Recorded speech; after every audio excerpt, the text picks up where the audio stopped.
I am Pinoy Rob. I am Pinoy Rob.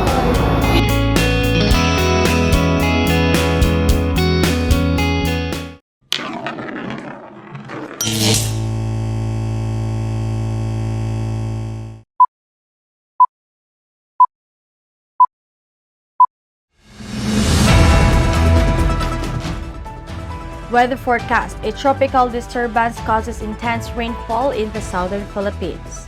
Local news. Government forces NPA rebels clash in intense Bukidnon firefight. Sanitary landfill issue resolved, Act 2. CDO condemns Eala extension of COWD interim management. COWD's union does not recognize the 6-month extension of the interim management's office. National news. Trial of Sara Duterte begins on July 30, supported by the Senate majority. International news. Zelensky expresses desire to end the war at the earliest possible time. Entertainment. Black Eyed Peas set to hold a concert in Manila on August 27. Sports. Tennis. Eala shines in WTA's Rally the World campaign. International feature. The UK's Royal Society discusses proposal to remove Elon Musk. National feature. MRT3 encounters a malfunction. Passengers stranded. Trivia. Why is conducting research essential for students? If you find this segment informative, please click the thumbs up button and subscribe to stay updated with our latest news, and share this broadcast to your friends and family.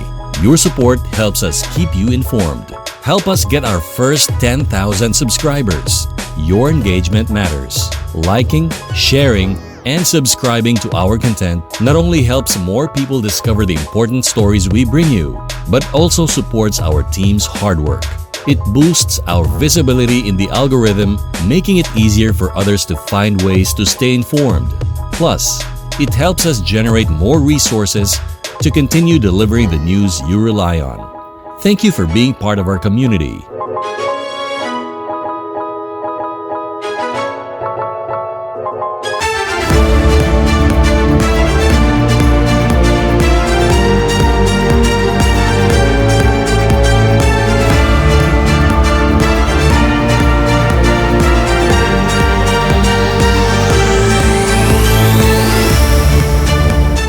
Good morning, Philippines. Magandang umaga, Luzon, ug mayong adlaw, Visayas, Mindanao. Today is Monday, March 3, 2025. I am Athalia P. Sanyel.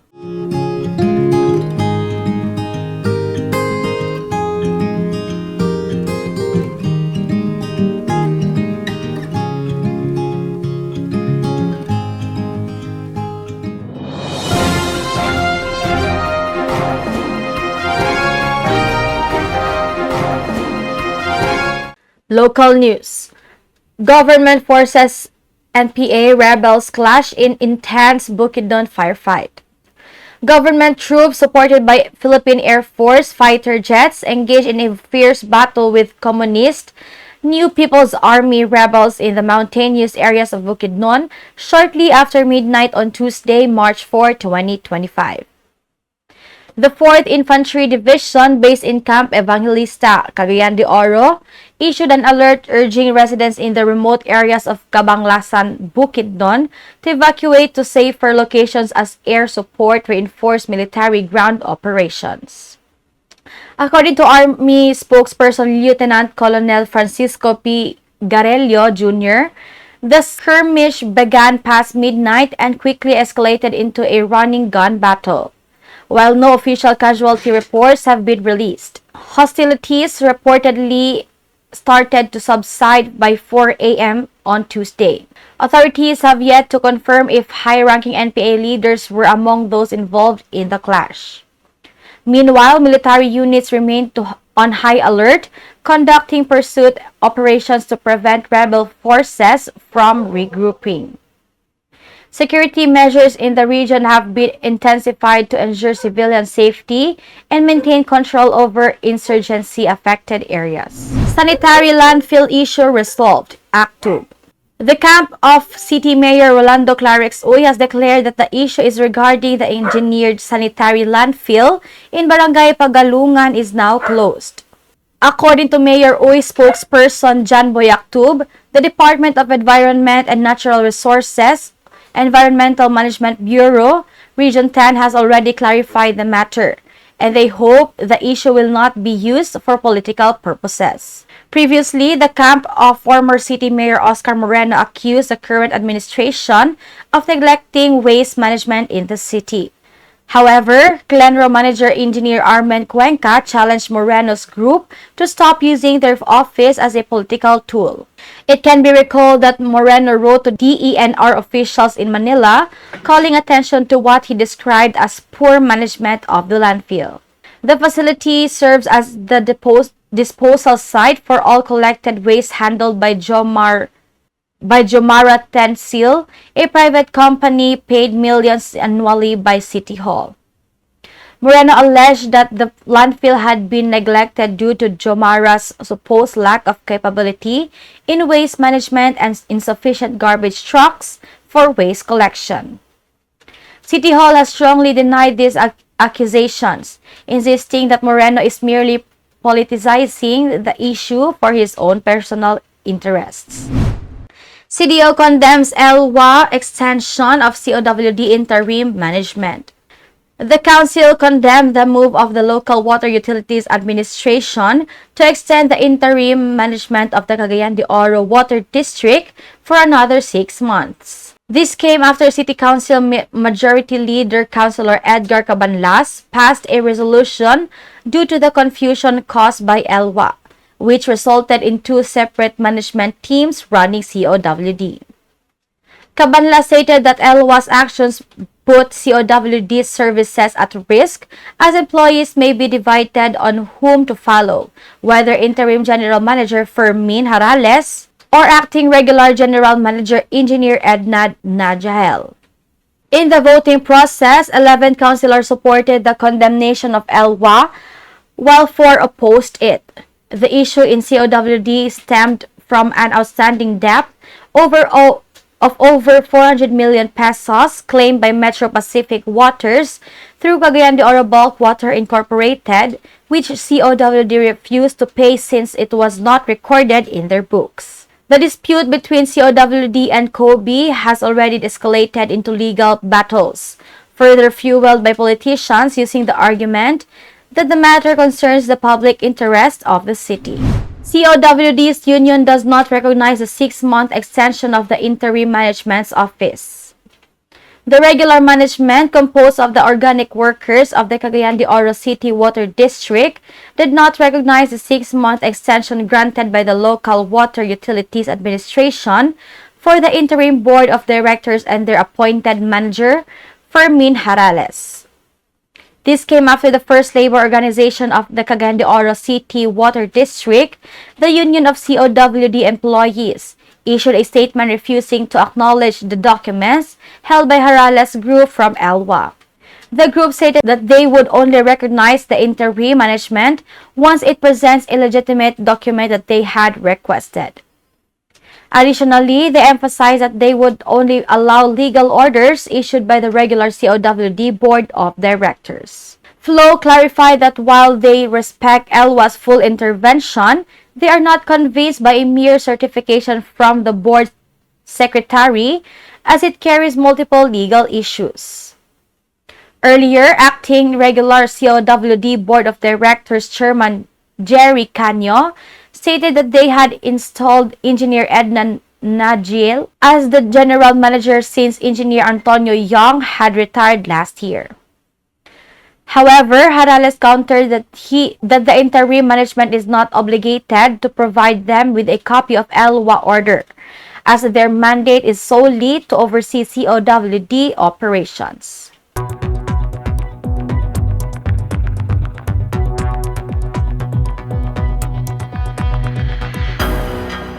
Weather forecast. A tropical disturbance causes intense rainfall in the southern Philippines. We've been monitoring this tropical wave moving from South Guam towards Palau.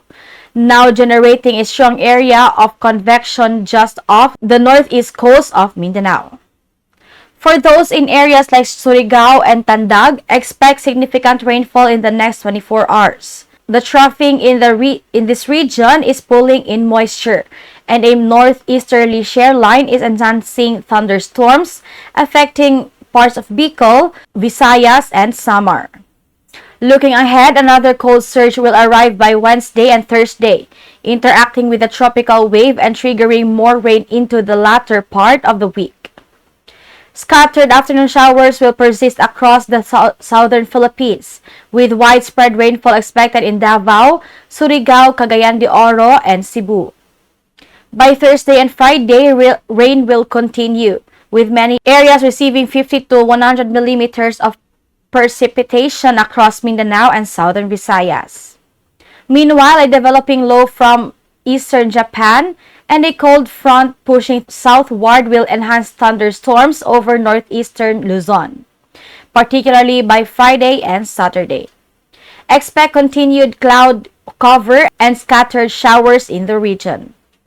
Future weather models shows waves of rain moving southward, reinforcing the need to stay updated on evolving conditions.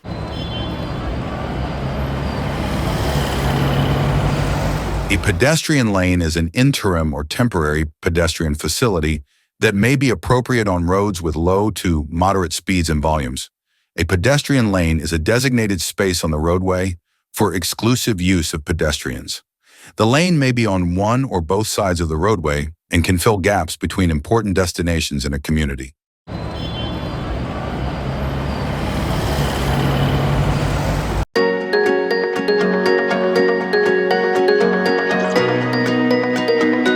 Washing hands can keep you healthy and prevent the spread of respiratory and diarrheal infections. Germs can spread from person to person or from surfaces to people when you touch your eyes, nose, and mouth with unwashed hands.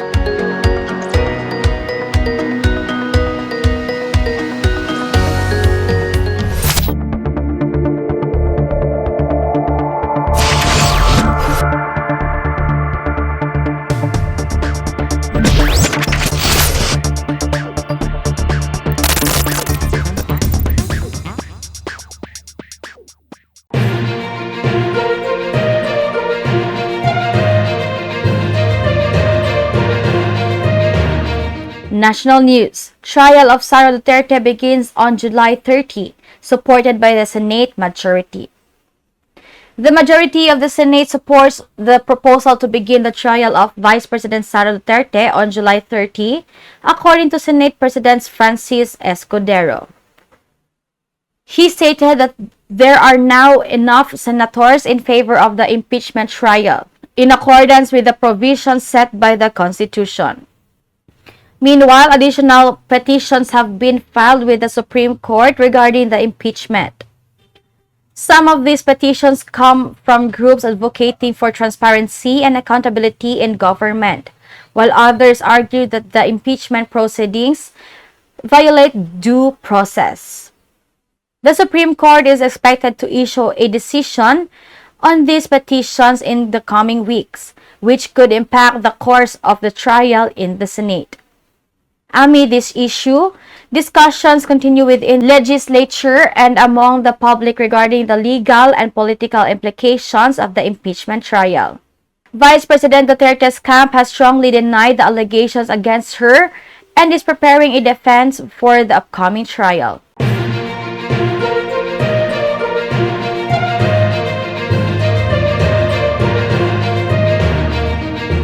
International news. Zelensky expresses desire to end the war at the earliest possible time. Ukrainian President Volodymyr Zelensky reiterated his desire to end the war as soon as possible, emphasizing the importance of diplomacy and U.S. support on the path to peace. His statement follows renewed remarks from U.S. President Donald Trump, who urged him to be thankful for American aid and negotiate with Moscow. Despite Zelensky's appeal, uncertainty remains over continued U.S. support for Ukraine, especially after repeated statements from Trump and his administration suggesting that Europe should take more responsibility for its own security. Additionally, reports indicate that some members of the Republican Party are hesitant about further military aid to Ukraine, which could impact the country's efforts in resisting Russia's invasion. Meanwhile, Ukraine continues its diplomatic efforts with European allies to ensure ongoing support, not only in military aid but also in humanitarian assistance and economic relief. Kyiv remains firm in its stance that Russia's aggression should not lead to any compromise that would undermine Ukraine's sovereignty. As tensions between the White House and the Ukrainian government intensify, Zelensky remains determined to continue the fight to safeguard his country's independence and achieve long-term peace.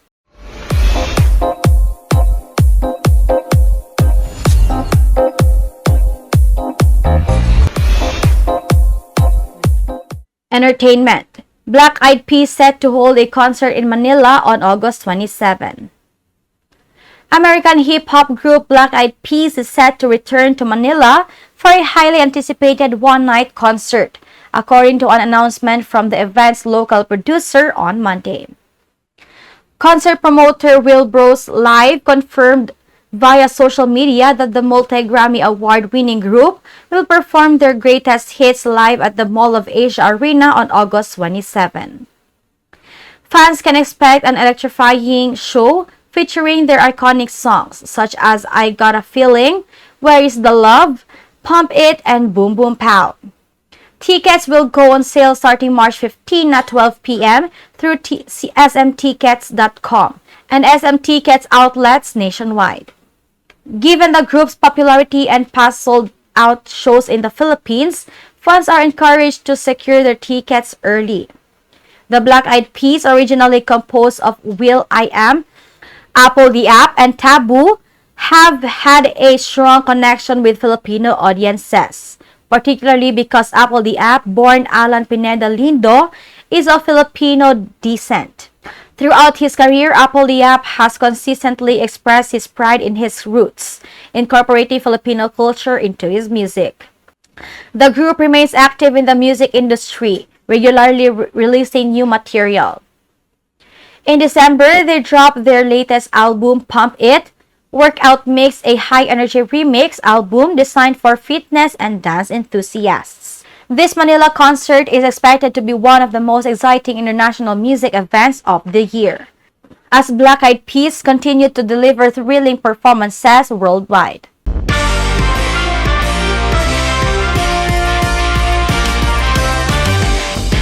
Tennis. Alex Eala shines in WTA's Rally the World campaign. Alex Eala featured in WTA's Rally the World campaign. Filipina tennis star Alex Eala is among the athletes highlighted in the Women's Tennis Association's Rally the World campaign, joining an elite roster of top players. Expressing her gratitude, Eala shared how meaningful it is to be part of the initiative. Being included in the WTA's Rally the World campaign is an incredible honor. I love how the WTA amplifies our voices and gives us a platform to share what we are passionate about, she said. As the only Filipina competing on the WTA tour, Eala takes great pride in representing her country. Playing professionally and carrying the Philippine flag means everything to me.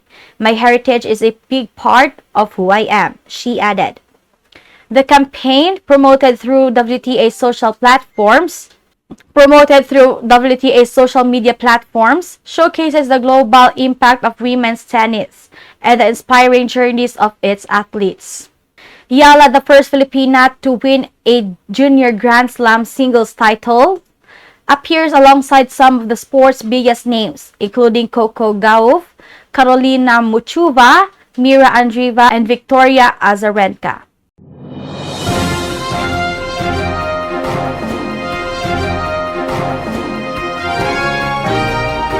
International feature. The UK's Royal Society discusses proposal to remove Elon Musk. The Royal Society of Britain is set to hold a critical meeting on Monday to discuss demands for the removal of Elon Musk, the billionaire owner of X, and the world's richest man from its esteemed scientific institution. Founded in 1660, the Royal Society is recognized as a leading scientific body with a distinguished history of members, including Isaac Newton, Albert Einstein, Charles Darwin, Dorothy Hodgkin, Benjamin Franklin, and Stephen Hawking. Musk, who became a Fellow of the Royal Society in 2018, is now under scrutiny after concerns were raised about his actions and statements. The Society announced that the meeting would focus on the principles surrounding public statements and conduct of its fellows. An open letter signed by over 3,000 individuals, including Nobel Prize winners, accused Musk of violating the Society's code of conduct by spreading unfounded conspiracy theories. Critics argue that Musk's changes to X since acquiring it in 2022 have led to a surge in misinformation, particularly regarding COVID-19, vaccines, miscarriages, and heart conditions. Professor Stephen Curry of Imperial College London, the author of the open letter, emphasized that the issue is not about political beliefs but rather about scientific integrity. Elon Musk has repeatedly disregarded evidence and has been identified as one of the biggest spreaders of misinformation on Twitter. This contradicts the core values of the Royal Society, he said.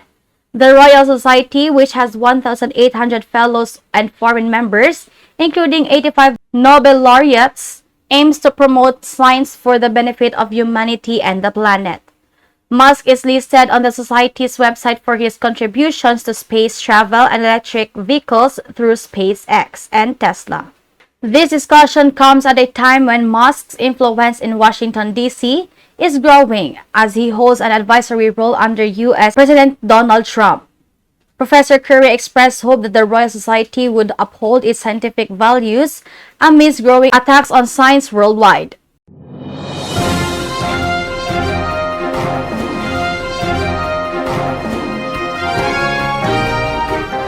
National feature: MRT-3 encounters a malfunction. Passengers are stranded.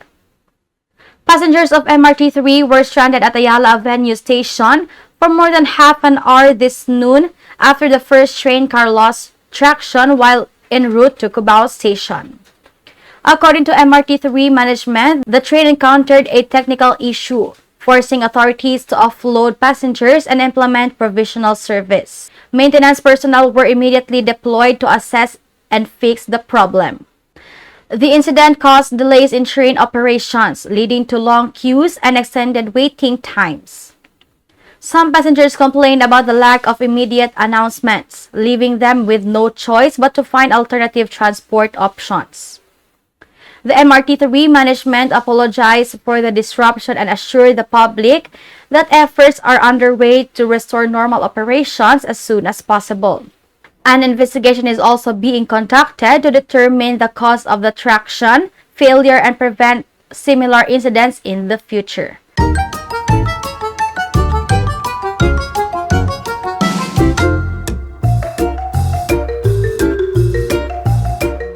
Trivia: why is conducting research essential for students? Simply put, research enhances a student's ability to gather and analyze information on a topic by deeply investigating the subject matter. It fosters critical thinking, problem solving, and analytical skills, which are essential for academic and professional success. Moreover, research provides a path to prosperity and progress by generating new ideas and innovations and solutions that contribute to society. The knowledge gained through research serves as a foundation for acquiring new skills and improving decision-making abilities. Through research, students expand their intellectual curiosity, allowing them to challenge existing concepts and explore different perspectives. It also plays a vital role in economic development. As well, research ideas often lead to breakthroughs in science, technology, and business. Additionally, research teaches students the fundamentals of scientific methods, encouraging them to seek evidence-based conclusions rather than relying on assumptions or pre-existing answers. It motivates them to examine situations from a fresh perspective, fostering creativity and innovation. Research also serves various purposes, such as keeping individuals updated with critical findings, providing access to diverse viewpoints, and offering a broader understanding of complex issues. It promotes lifelong learning, ensuring that students remain adaptable and informed in an ever-changing world. And that was the information we got from here and abroad. Keep listening and watching. Please subscribe Pinoy Rob on YouTube channel and follow us on Facebook. And please watch and support our segment, Wow Pinoy, and have a wonderful day.